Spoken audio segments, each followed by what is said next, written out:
And hello everybody, welcome back to LFC News. Well, we did think it was going to be very, very quiet with inside the Liverpool transfer space, that the club weren't going to be signing a player, weren't going to be signing a defender, but Fabrizio Romano, David Ornstein and all of the rest of it have provided some really interesting information going into the final few days of this transfer window. Now, we spoke a lot about Curtis Jones yesterday, saying that Inter Milan were interested in the player and that Liverpool weren't wanting to sanction a loan deal for him. And that was kind of it. We just thought, you know what, it's just going to be Liverpool monitoring players potentially for the summer and potentially some players going out the door, despite every fan knowing that Liverpool do need to acquire some new signings this January transfer window, and especially in those defensive positions. And it does seem as though those questions and those points that the fans have been raising have been answered. Let's get into this transfer news, ladies and gentlemen. But first, please do hit the like button and hit the subscribe button for more. So here you go. Just over the last couple of hours, Fabrizio Romano has said that Liverpool are in official talks to sign Gertruda as a new defender. Initial contact took place with Sunderland, as Arne Slot knows the player well since his time at Feyenoord. Liverpool are currently in negotiations, so this one could happen this January transfer window. Now, it's been needed to happen. Now, some people will have their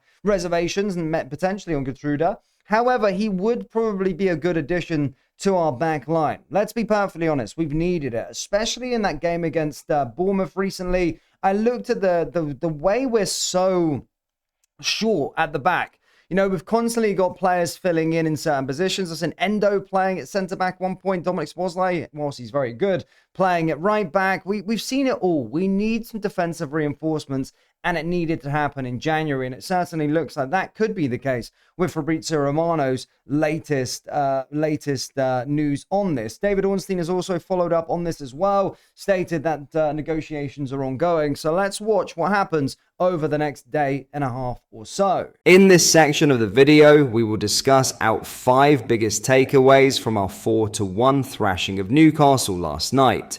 Liverpool completed a tidy league double over Newcastle to move up to 5th in the Premier League, as Arne Slot got his tactics right and Ibrahima Konate showed the world what he's made of. Number 1. Hugo Ekitike is an elite Premier League striker. It's past the point where Hugo Ekitike has simply adapted well to the Premier League. We're beyond that. Ekitike is having a revelation of a debut season, and it is now abundantly clear that he is among the very best in the forward department across the league. Erling Haaland will always stake a claim to the title of number 1, but Liverpool's new boy is currently looking inch for inch his equal. Not a game goes by in which the Frenchman does not look like he will score or make a match-defining contribution. His equaliser was pure instinct, while the second goal was a mirror image of Fernando Torres in 2007. Tearing a strip off Tal Ben-Haim before crafting a divine finish of pure innate ability into the far corner. Pulling off Ekitike's signing from Frankfurt in the summer was a masterclass. Number 2. Brave Ibrahima Konate deserves huge credit. It was written in the stars for this man here. Footballers can come in and out of form. They have their own struggles which we all too often forget about. Konate has not enjoyed his best season so far, but tonight everything came together at the time when Liverpool needed him most. The 26-year-old has returned after a 2-week absence, during which he was trying to navigate the grief of losing his father. Football is this beautiful bubble we all live in, but the hard realities of life bite and nobody is spared. Konate answered the team's call, afterwards even admitting Slot had said he could delay his return. The big Frenchman returned though to put in his best performance of the season, and he capped it off with a goal at the Kop end, a most fitting of tributes. He did his dad proud. Number 3. Mo Salah still looks uncertain. He may have got back among the goals since his AFCON return, but the fiasco surrounding his place in the team and relationship with Slot has definitely taken something away from the Egyptian king. We're used to seeing Salah simply imperious, unrivaled, and oozing confidence year upon year. The living legend is certainly trying to get back to this status, no doubt, but it feels like something is missing despite notching another assist this evening. Dominik Szoboszlai's pinpoint through ball in the first half served to illustrate this well. Put through beyond the back line and bearing towards goal, Salah lost steam, second-guessed himself, and ended up losing possession. The angle was growing steadily against him, but he had yards on his marker, and a weighted low pass across the 6-yard box would have found either of two surging runs made by Ekitike and Florian Wirtz respectively. Salah didn't have conviction, and the moment simply passed. There was something quite poetic, for better or worse, in Salah faltering just as the duo representing the new era for Liverpool Football Club were ready and willing to inflict the killer blow.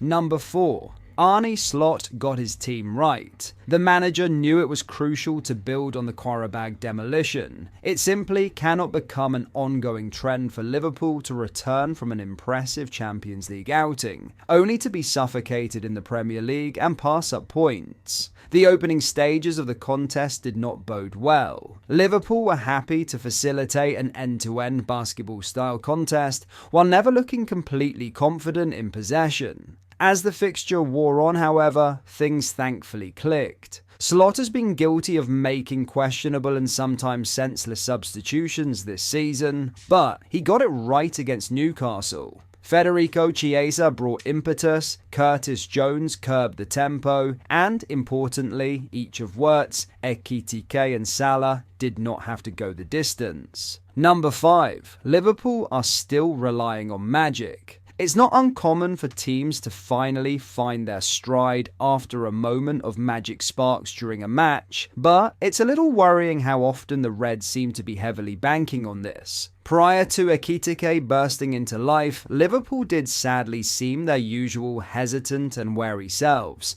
particularly after Anthony Gordon's opener allowed the visitors to smell blood. Repeated balls fizzed across the Koppen 6-yard box, with Alisson cutting an increasingly frustrated figure. Only after the magic of the front line and the bulletproof determination of Konate did the Reds seem to finally turn things around and thaw out the match. But the early stages felt like the full-time whistle could have signalled anyone's party. This was a good evening's work, but dominating games much earlier needs to become a priority again. But that is all for today's video. Thank you for watching. I hope you enjoyed. If you did, please drop a like on the video and subscribe to the channel for daily Liverpool content. We post all the latest Liverpool news every day, so join our fast-growing community so you never miss out. Thank you. I'll see you in the next video.